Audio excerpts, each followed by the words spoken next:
Okay, how's the sound here? Can everybody hear me okay?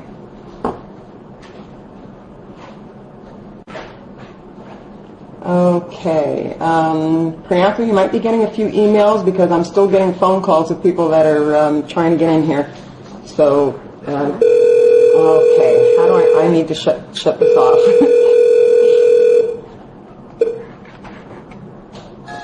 Okay, let me shut that one and shut my phone. And hopefully they know to call in another phone number.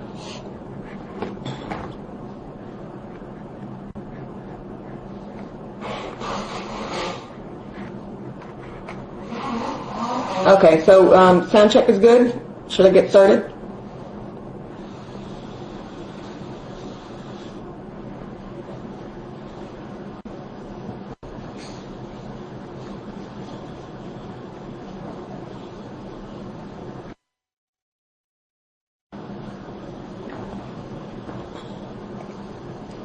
Okay, today's class is specifically going to be done on Fibonacci timing. Okay, this is, unlike where I've done the seminars in the past where I've talked about price, then I've talked about the trade setups, then I've talked about the timing, and I've talked about triggers, and people have left so confused that we figured out that we needed to break it down into segments so it will be, easier to get. The PowerPoint should be available. I will make it available to Priyanka. And or there might be somewhere we may end up sending it out with the link of the recording because we will be recorded. But what I want to do now is just get started. And if the questions get too overwhelming, what we'll do is wait until after the first segment and then go over the questions then. Okay, now most analysts that use Fibonacci will only use Fibonacci on the price axis of the market. Okay, but there's the whole other dimension of the time axis, and timing rather than being something where you're watching a price reversal that would suggest a timing a reversal. We're actually counting the bars between key highs and lows in the market. Okay, so what we're doing is actually using a tool, which I will show you by the end of the presentation. What I'm going to do is start with a PowerPoint and go over some examples. A lot of them are recent. And then also we're going to go and do some current time setups so you can see how it's done, as it occurs. So as far as the Fibonacci time cycles, I'm using the same ratios that I use to do the price work. So the ones that are used most typically are 0.382, 50%, 618, 786, 100%, 1.272, and 1.618. Okay? What I'm doing on any particular chart is measuring the time between prior highs to highs and projecting forward using those ratios, lows to lows, high to low swings, low to high swings. You'll also measure highs to highs from the intervening lows, lows to lows from the intervening highs, and then last but not least, you'll do alternate time projections, which is where you're comparing swings in the same direction. Okay, it's great for both comparing corrections, because many corrections end up being very similar in time, and that helps you to get, involved in the market in the direction of the trend. But it's also good comparing swings in the same direction to see how long a rally or a decline typically lasts in any market. For example, I do have an example in here in the charts that's going to show you that the S&P, the recent swings were like 12 trading days, 14 trading days, another one was 13. So we knew that when we got close to 13 trading days off of the last low that we should start to look for a possible correction developing. I will also go over how to use the dynamic trader, the time projection. I will do that closer to the end, because then this way, if somebody's not interested in that because they don't have the program, then they can move on. Okay, so this first chart is an example in the soybeans, and it's a daily chart. This was the July contract, and this was, relatively recent. It was actually in May. And to give you an idea, what I do with the tool that measures the time cycles is I'll take, or just click on, let's say, a high to a high. So let's say this on the top, we're looking at the March 23rd high to the April 17th high, and then projecting forward in time using, the ratios that I typically use. You won't see all of them here because the chart would be way too cluttered. What happens is I get rid of the cycles that we've already surpassed in time, because they don't do you any good as far as predictive, as far as predicting a change in trend, because it's in the past. But in this example, I had a confluence of, let's see, I need to get this little pointer. I had one May 13th, one cycle, a 1272 cycle, May 14th, a 1618 cycle on the 15th, an alternate time projection where I measured a prior low to high swing and then projected from this low over here on April 27th. And that came in a little bit further out. That came in on the 18th. I also ran the March 30th low to the April 17th high, so this low to high swing, and then projected from the new low at that time, and that came in on the 14th. And then there was also a cycle of the March 30th low to the April 27th low, and 618 in time came in on May 13th. So you really had a healthy grouping of cycles between May 13th through the 18th with a focus on the 13th through the 15th. So we use timing to predict possible reversals, and it would be a reversal of whatever the market's doing into the time window. So in this case, the soybeans were trading straight up. Now, soybeans haven't quite topped yet, unless the last high was the top, but there was a trade that we did get out of this particular setup. So we're looking for a possible intermediate high at this time, and then when that occurs, you want to go down to a lower time frame to see if there's a shift in pattern that suggests that the timing is kicking in.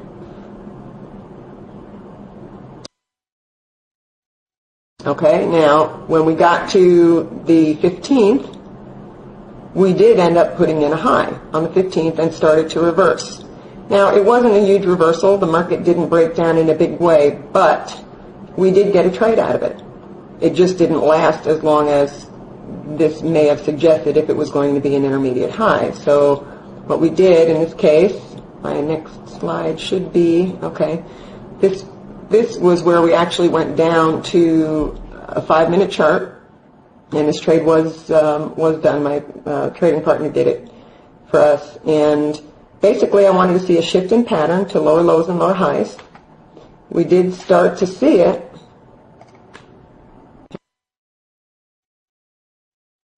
I'm not sure where my pointer went, but we did start to see it. And one of the things that I like to do is set up what I call symmetry. So I took one of the prior low to high swings, measured that, projected from the new low, and that gave us a resistance decision where you could fine-tune a short sale, where the risk was, extremely low or relatively low compared to, would you really want to risk to above the high that was made up here?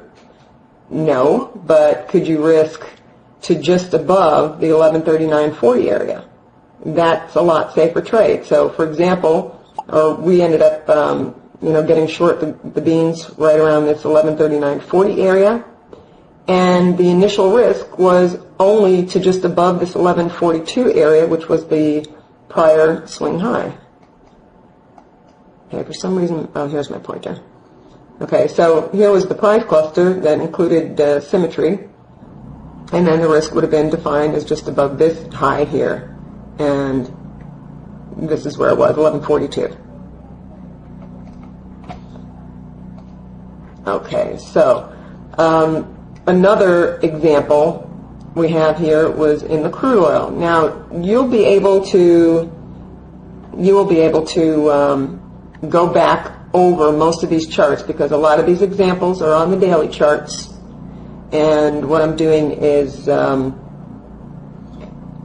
just measuring prior high to high swings again, what I had on the first slide, lows to lows, alternate time projections. So let's see if I can get this thing going here. All right, in this example, I had the June crude oil, where I took the March 26th high to the April 21st low, and 100% in time of that came in on May 14th.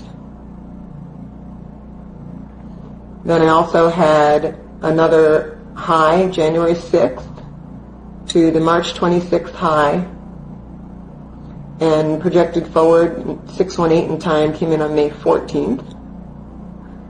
There was a high to low swing that I measured, this April 3rd high to the April 21st low, 1618 in time came in on May 15th.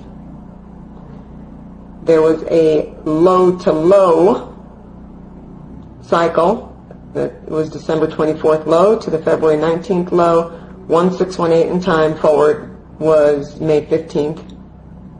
And then an alternate time projection where I had the February 19th low to this March 26th high, and then I projected it from the April 21st low. Oh, actually that one's off the chart, so that one did not belong in that cluster. But you can see that you have a confluence of timing relationships that come together within a relatively tight range. I'm starting with these examples on the PowerPoint first so you can get an idea of what we're trying to accomplish, but then we're going to go to the actual charts and go over these. All you're doing is picking the key highs and lows, and some of them, these are obvious to me, but they may not necessarily be obvious to you. But you want to, the standout pivotal highs and lows are the ones that you want to mark off and run the cycles from. There also has to be, enough time in between these swings so that when you run the timing cycles, it's not, if you ran a swing high to high that was only 10 trading bars and you used all the cycles, you're going to have a timing cycle come in, almost every single bar. So that has no value. But if you have a swing that's 40 trading bars from the high to high, and then you multiply that by the cycles and project forward, then, you'll definitely have it spaced out, and you'll also see overlap. So in this example, okay, we'll go over the nuances after I get the first part of the presentation done, because then we'll go into more dynamic, questions and answers when I actually do the work on the dynamic trader. So here you can see the confluence of the 4 dates between the 14th and 15th. If crude oil, or since crude oil was going straight up at the time, we were going to look for a possible high. So, if you were long the market, you would know that you needed to tighten up your stops and to look for a possible reversal. So in this next chart, okay, this does show you the reversal. We did have,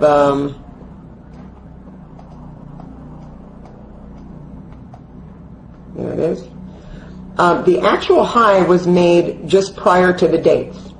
Okay, and sometimes you will see this happen, and I did want to use an example that wasn't perfect hit because the high was not actually made, on the 14th or 13th. It was made on the 12th, but we did know that we had the timing considerations that were coming in for the possible reversal. So all you want to do at that point is go down to, for example, a 15-minute chart and look for a shift in pattern to lower lows and lower highs. That will tell you that this timing is worth looking at as far as setting up a trade. Okay, we did see, let's see, that high was made at $60, and I know that we did trade down at least to 56. So that was a $4 decline that was warned of by just running these cycles of the prior highs to highs, lows to lows, and and so on. So that's what we're that's what we're working on. And then we'll go live to the current markets as soon as I finish the PowerPoint. Okay, I'm actually going to have to do the questions after this. This is only about 24 slides, and then we'll do the questions. This next chart is S&P cash, and what I'm doing here is actually just doing the time counts. One of the things that I like about Dynamic Trader, which is the software that I use, is it allows me to label the highs and lows and look at how many bars and how much price is in between these. Okay, so I like to compare swings, corrective swings, and also trend swings, and see if they're similar. So in this example, or one of the reasons why we had a time window right around May 8th before the market dropped about 50 points in the S&P was because of these time counts. I had a 39 trading day rally over on the left-hand side, hopefully the pointer does show, up into the October 11th high. Then I had a 44 trading day rally, low to high. Let's see, 19 bars, that really wasn't similar. And then as we started rallying off of the March 6th low, which also was suggested by some of these time counts, 44 trading days brought you into May 8th. So that's what one of the time cycles was. It was an alternate time projection of this prior swing over here, which was a 44-day trading day rally. Okay? So that projected helped us to know that we were probably going to see a reversal in the S&P. We did. It wasn't a major high. I believe it was about 50 points on the downside. Okay, but that kind of information, as far as the timing work, will help you in your trading. As far as on the way down, now look at these other measurements. We had, let's see, a 39 trading day decline into the July low. There was a 43 trading day decline into the October of 08 low. And then there was a 41 trading day decline, which wasn't exactly the same as these other prior swings.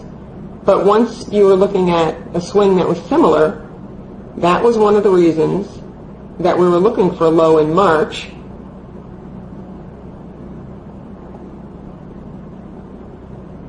At that time, because of one of the time projections, along with the fact that the market had extended into or from the prior low to high swing.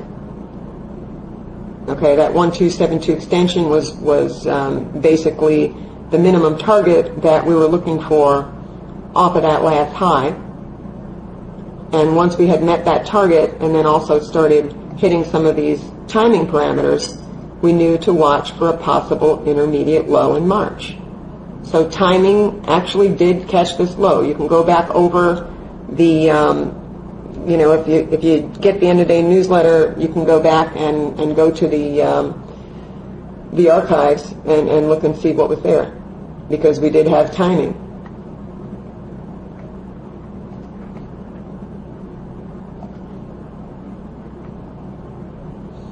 All right, I'm going to go over, let's see, this is an example, and this is what you can try and recreate, because I will make the PowerPoint available. this is where we had the timing for the high right around May 5th through May 8th. Okay, so what I had was a high to low cycle, or the January 28th high to the March 6th low. 1618 in time came in on May 6th. I had that alternate time projection, which I showed you on the prior chart with the time count. So it was the March 17th low to the May 19th high, and it was projected from the March 6th low. That gave you the 100% alternate time projection on May 8th. Then I also measured the January 6th high to the March 6th low, and we had 100% in time came in on May 5th. There was also a low to a low swing. So it was the January 20th low to the March 6th low. 1272 came in on May 5th. And then also the November 21st low to the March 6th low. 618 in time came in on May 7th. So with a confluence of 5 time relationships that were coming, due between the 5th through the 8th, that's when we started looking for a reversal on the 15-minute charts to tell us to start playing the short side. Now, ultimately, we never broke the support. We did get, I think that was something like the 50 or 60 point decline in the S&P. That was tradable because we had setups in the room. But then once we ended up holding, we eventually took out that last timing high.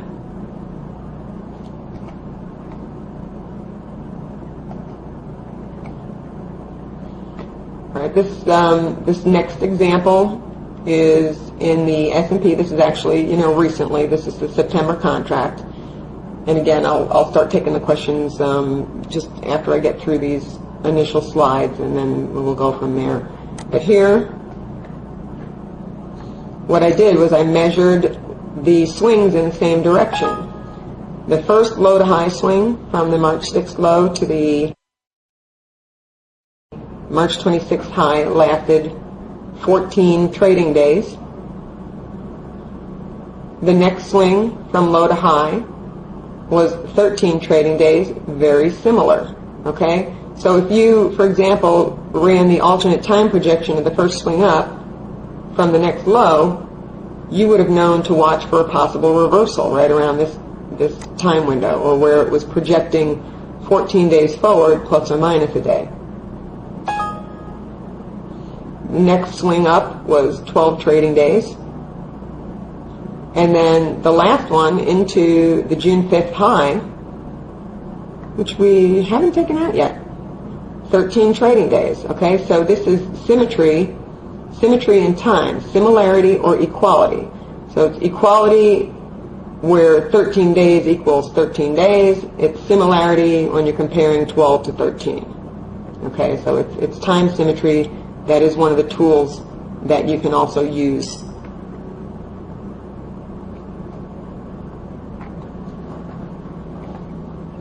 All right, this is an example in the, I'm going to use an example that didn't work initially because, hey, you have to be prepared for that also in the market. This general pattern that started from the March 11th low in the pound, or once you took out this prior swing high here in March, then you're looking at higher highs and higher lows. So what I wanted to do at that point was set up the buy side. So I did the price analysis here, and I also ran a timing histogram in the program that I used and projected for a possible low. So time and price came together, and I thought this was a great opportunity for a buy in the British pound. Now, there was one buy entry that occurred, and it gave the market a little bit of a bounce, and then it was stopped out. Okay? But because there were still both time and price parameters that were not violated, we still had to look for a possible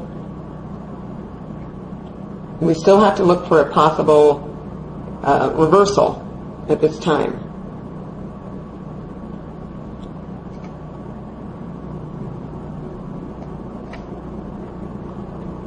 Okay, so this is breaking down this chart even further. This is the daily chart in the British pound. And there was still support left here in this market.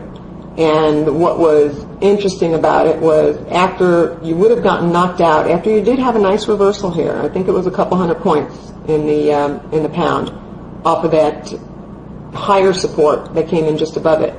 But then what we were looking at here was a decline that was 670 points in the pound. That compared to the next decline, which was also 670 points. And it was also in 4 trading days. So here's time symmetry, the 4 trading days and the 4 trading days, and price symmetry. And we have gone way beyond what I showed at the time of the snapshot here, because that was a 955-point rally off of time and price considerations, and it had gone even further at that point, or after this.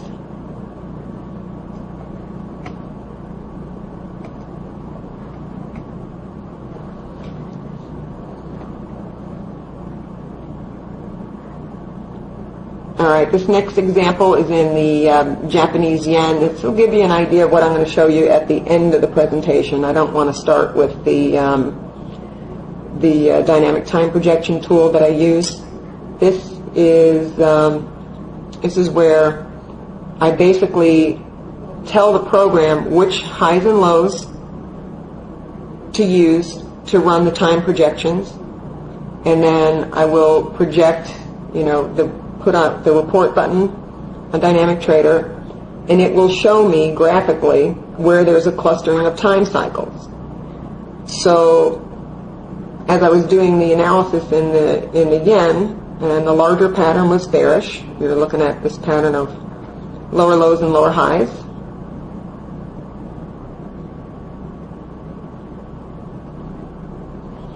The time projection came in right around the end of April for a possible high as the yen was rallying into it. And as it hit price and time came together, we did see a nice, healthy reversal at this time. Okay, again, I'm giving you the background of what everything's going to look like once I show you in the program as soon as I finish the slides.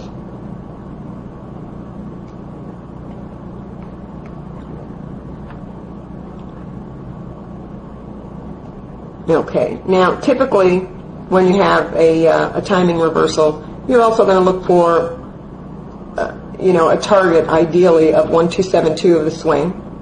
But because we don't always get the target, what you do want to do is trail your stop down. So let's say because we hit time and price resistance and the market did start to roll over, once it stopped going down, you need to exit the trade. You cannot assume that you're always going to get the target.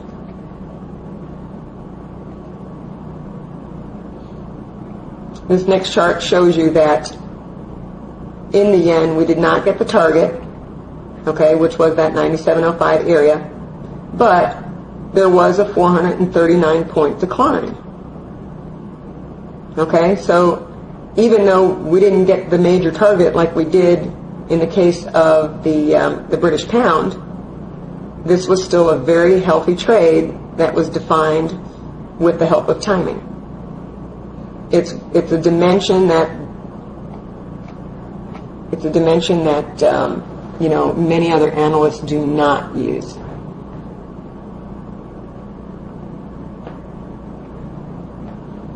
Okay, let's see. There is another example in the Japanese yen. This was recent, and again, the reason why I'm using more recent examples on the daily charts is so you can go back and actually attempt to recreate this work. So I will make the PowerPoint available, and the recording will probably be ready in about a week from now. You'll be able to go back over it. But meanwhile, if you have any of the tools on, let's see, you will not have all the timing tools on TradeStation, and you will not have all the timing tools on eSignal. You would have it on this program, you would have it on Fibonacci Trader. I believe Genesis may have it, an alternate time projection tool, and there's probably a few other programs. Okay, so in this example,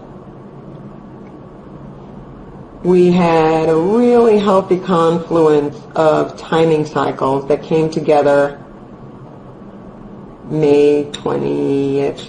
Yeah, it looks like May 20th through May 21st. There was a high to low cycle. Okay, it was the January 21st high to the April 6th low, and I consider this one of the most powerful cycles in this whole setup. The high to the low of the prior larger swing, 618 in time, came in on May 21st. Okay, so that, because it was of the major swing and because it was the 618 ratio, which I find to be, pretty powerful. It's more powerful than, a 382 or 50%. So because of that, I was definitely looking for a possible high in the yen. There was another cycle of the March 19th high to the April 28th high. 618 in time came in on the 21st. Then I measured, March 19th high to the April 6th low.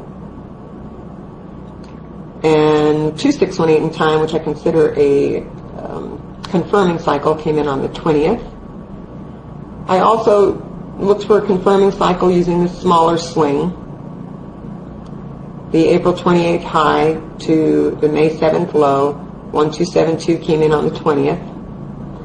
And then there was an, alternate time projection where I measured the March 5th low to the March 19th high, projected from the May 7th low. 100% in time came in on the 21st. So again, you're looking for a confluence of time cycles. You had 5 of them that came in between the 20th and the 21st. And since the yen was trading higher, you would look for a reversal to back down.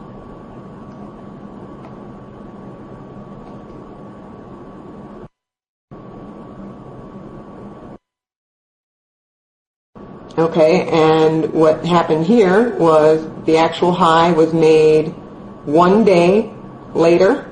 It was made on May 22nd.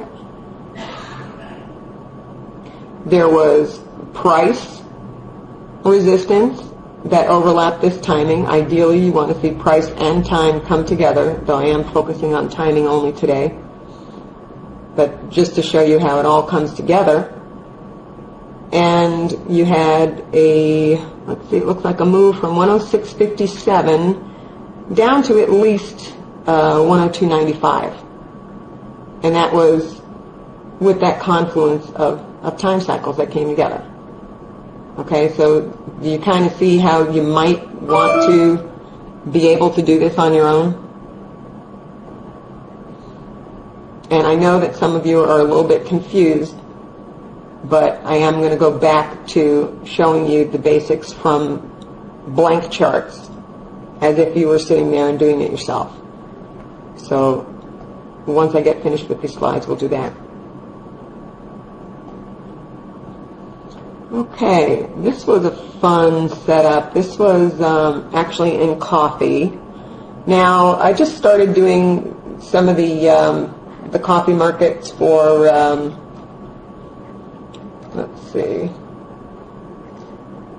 for Denise, and started looking at some of the other the other markets like sugar and cocoa, and there's definitely going to be some opportunities in some of these other markets. And all I did here was use the timing histogram, which I will get into. We'll go over some examples towards the end here. And I projected from one of the last lows in coffee, because the coffee was going straight up. So what you wanted to figure out at that point was, Well, if the coffee's straight up, when might the move terminate? You're going to want to know that if you're long the market, and you're going to want to know that if you want to short the market. Okay? I mean, you should all want to know when you're going to have a reversal.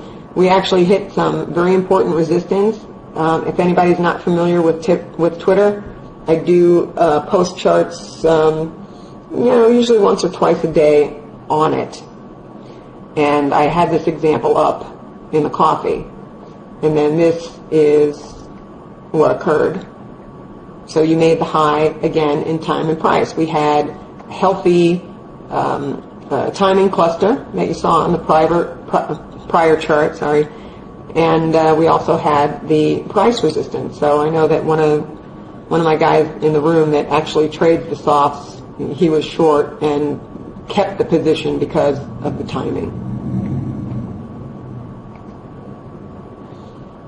Okay, let's see. This is an example of where we're currently at in the S&P cash, and there are two time windows that came in relatively close to each other in the S&P cash.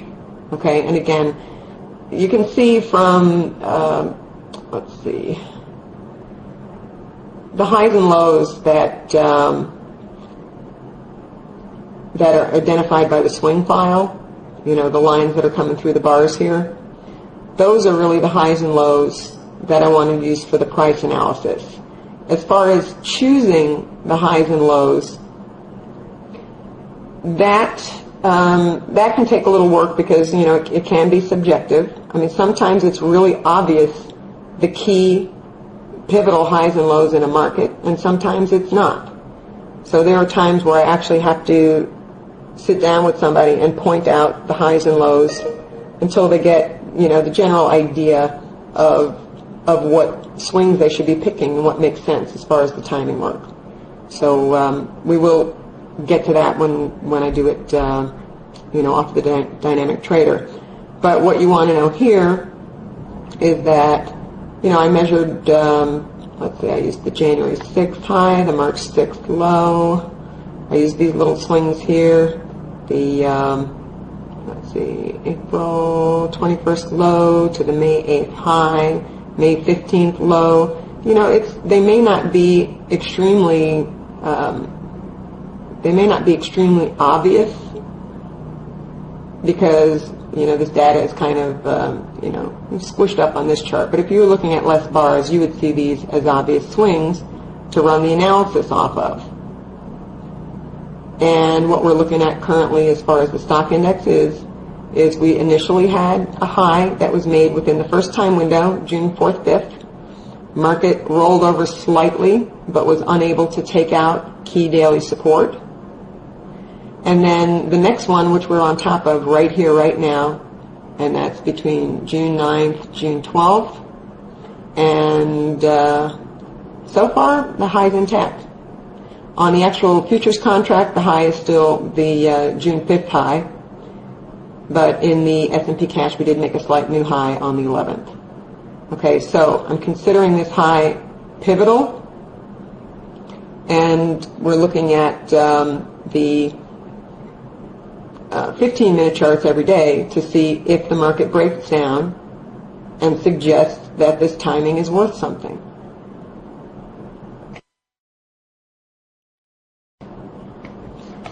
You can use this on all time frames, but I would not suggest doing anything too much lower than a 15-minute chart. That's what I do in the chat room. As far as the intraday charts, I like to look at a 45-minute chart because it breaks down equally into the trading day, and also a 15-minute chart. And I've also started playing with the Globex data. And if I look at the Globex data, I'm trying to look at a 120-minute chart to see if there's some value there. I don't have enough data on it at this point to know quite how well it works. The work on the daily chart, you don't have to worry about the Globex data messing you up. With the daily charts, I do include the Globex, highs and lows. let's take a look at. And also this is just an example of the timing histogram that I use in Dynamic Trader. And here, again, the bonds have been straight down, and when I run a projection that shows a confluence of many time cycles coming together in a relatively tight range, it will give me this visual on the chart, and then I start looking for buy signals. Now you're obviously going to be going straight down into this zone. So what you ideally want to do is, in the chat room I use a 15-minute chart, and I wait to see a shift to higher highs and higher lows. You could use a 5-minute chart if you want. You just want to see a pattern shift and a justification for using this timing. But we had both hit an important price projection down here or within a tick, and then we had this standout timing bar. And I will show you the updated chart as soon as I get to opening the program. But we did have a nice healthy rally. If anybody was watching the bonds, you know that the bond had a nice rally off of this time window. You can use tick charts if you want, but if you're trying to call an intermediate high on a daily chart, a tick chart may give you a whole lot of false entries. If you are trying to call a reversal off of a 15-minute timing setup, then a tick chart's more appropriate.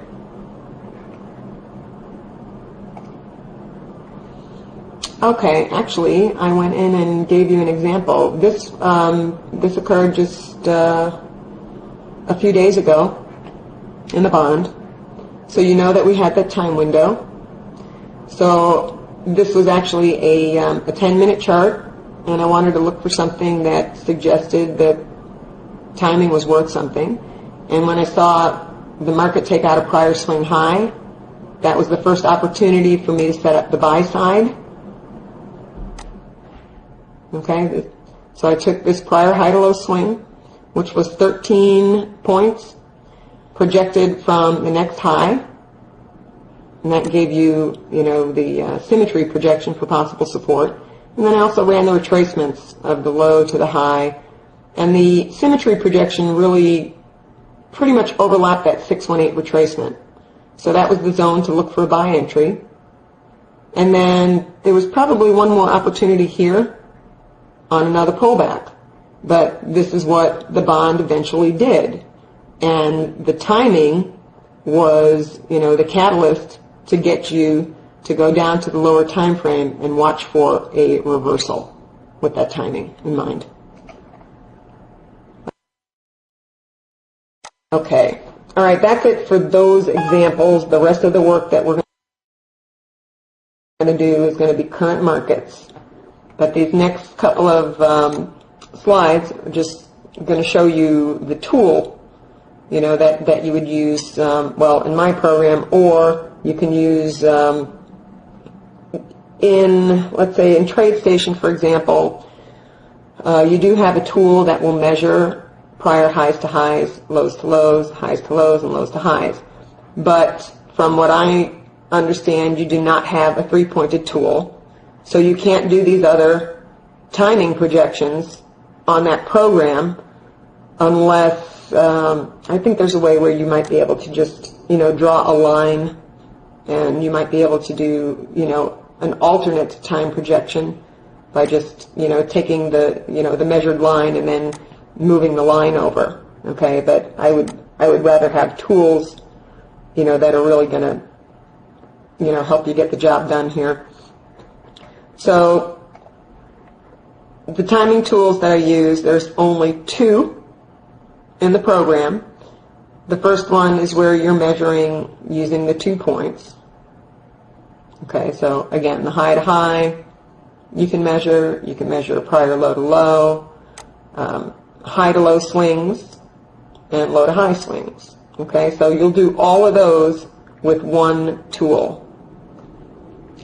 Then you need also the three-pointed tool, which I know that you have on DT, but you also have it on Fibonacci Trader, and I believe there was a tool, because I worked with NinjaTrader and I also worked with Genesis in getting a tool from using 3 points. The other programs, I don't know. I don't use them. I don't have them, and I'm not really sure what's available. The three-pointed tool, that's where you're going to measure prior low to high swings projected from another low. You know, that's where you're comparing swings in the same direction.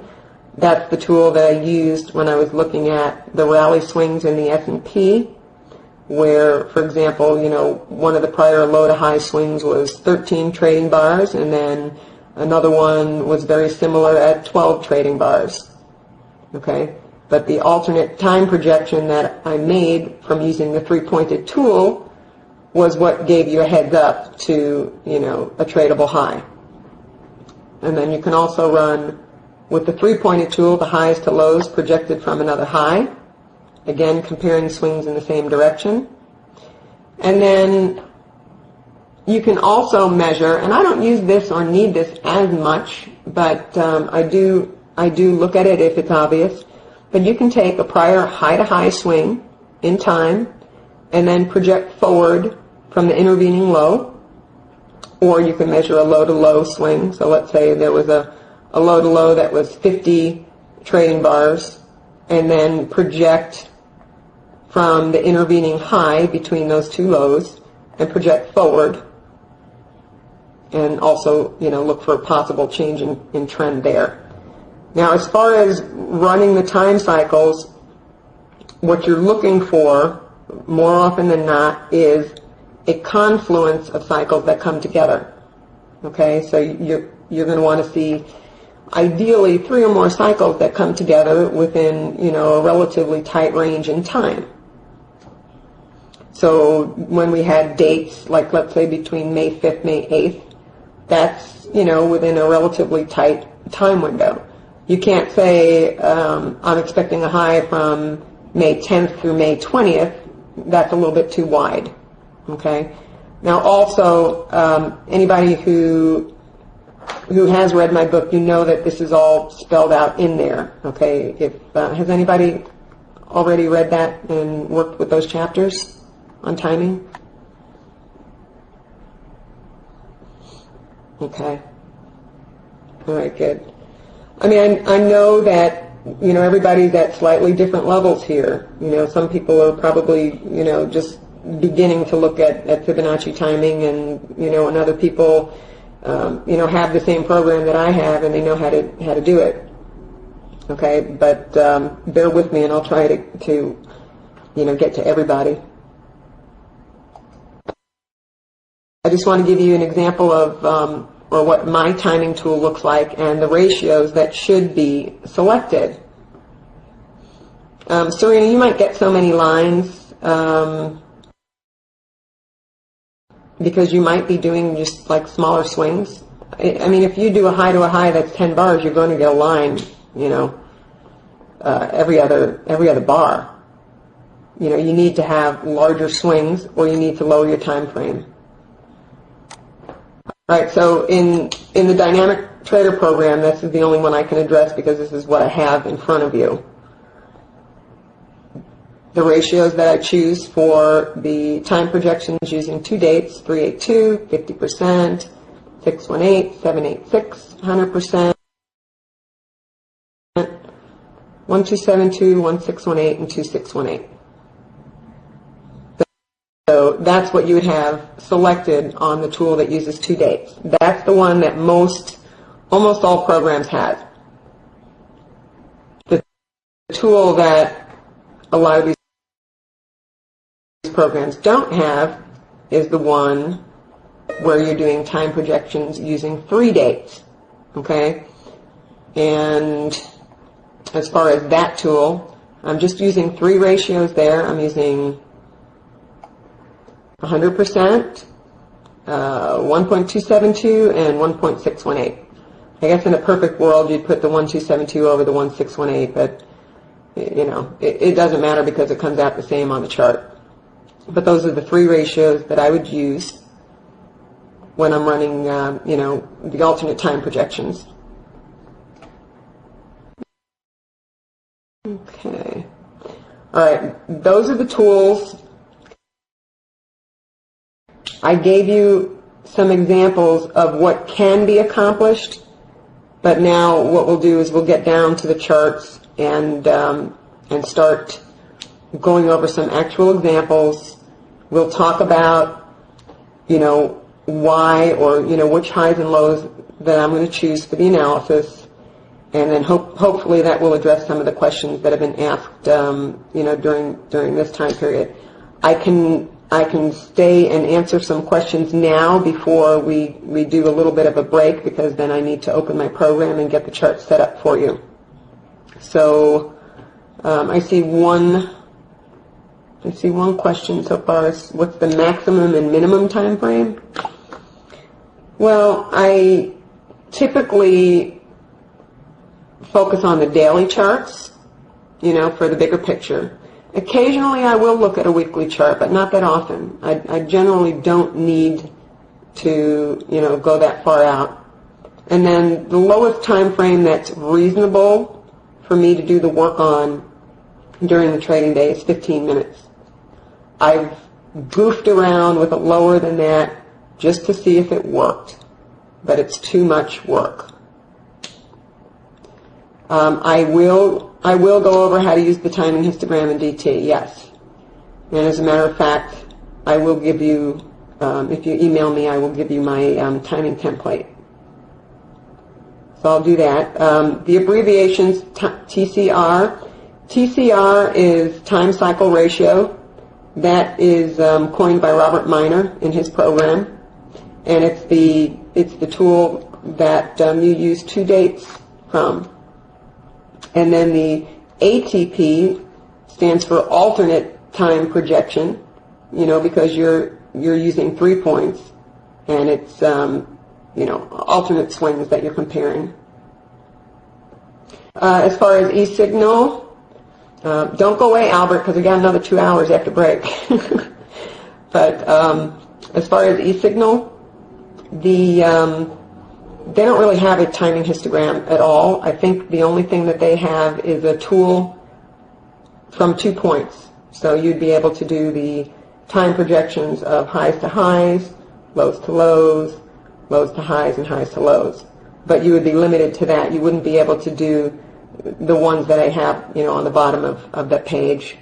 It's not available. Okay, let's see.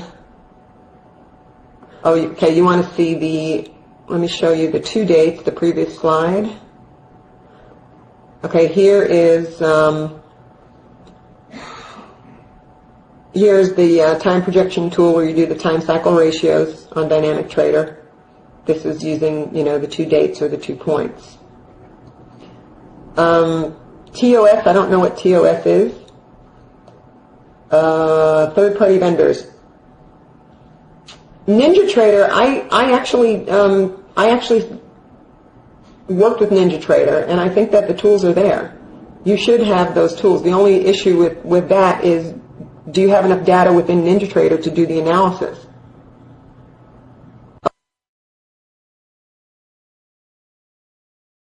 Oh, Thinkorswim. I'm not familiar with that platform or, program. So I can't tell you. You'd have to call Thinkorswim and ask them what they have as far as Fibonacci timing tools.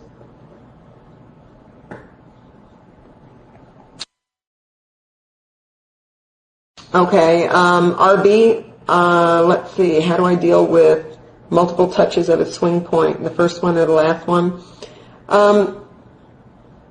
That can be difficult because it can really skew, if there's, like, let's say, sometimes I've seen it where you've had 3 tests of a level and they're all the same price. So which one do you take? Well, sometimes I'll just take the one in the middle. I think that there's a default in the program to take the second one or the last one. I think that's the way Bob Miner had it set up. But sometimes I'll just run it both ways, or just keep in mind that you want to give it a little bit of a wiggle room and say, well, don't really know if it should be run from, the first low or the second low, and just give it a little wiggle room as far as, looking at the time. It's not always perfect, as far as this work is concerned. If the chart is sloppy, it can be difficult. Now, the other thing that you can do is you can look at another chart in the series, like let's say if it's not clear where the higher, or if it was the same exact high, maybe go to the cache and look and see if the cache gives you one that's higher than the other, and then use that. That's what I've done sometimes, because sometimes the futures contracts, don't all,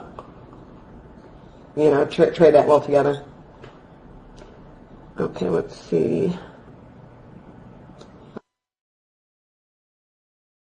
I'm going to try and scroll back and see what other questions that I haven't dealt with. Well, you know what? If there's a question that you want answered now about the presentation or what I'm going to do, go ahead and ask it. And then when we're done, we'll take the break and I'll go get Dynamic Trader set up.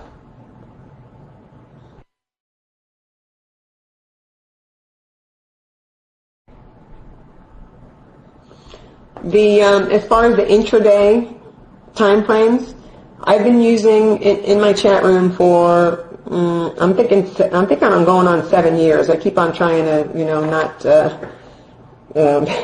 remember how long I've been doing this stuff. I basically started on Wall Street as a teenager in I think around 78. But as far as this work is concerned, I've been doing it in a chat room where I've been presenting it for about 7 years. And I've been using the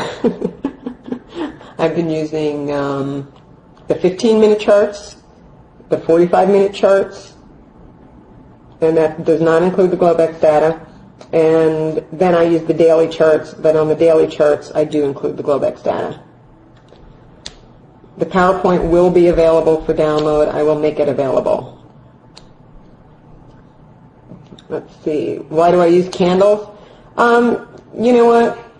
There are a lot of times where I don't use the candles. I think a lot of my traders have preferred it, and sometimes I will keep the candles up for them so you can kind of, see when some reversals might be taking place.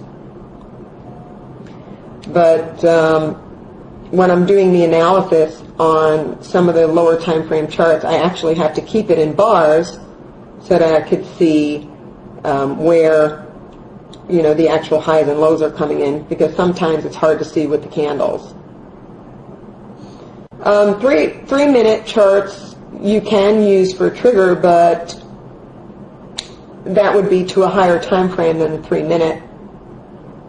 But if, for example, we had a setup in the chat room that's on the 3-minute chart, you would use a tick chart for a trigger, because by the time you got a trigger on a 3-minute chart, the trade would be over.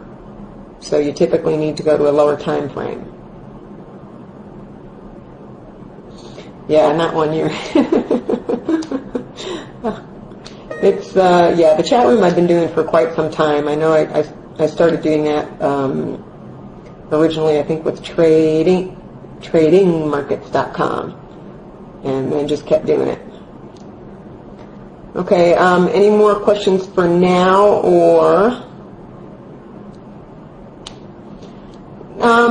I prefer 15-minute setups, but the 3-minute helps fine-tune an entry.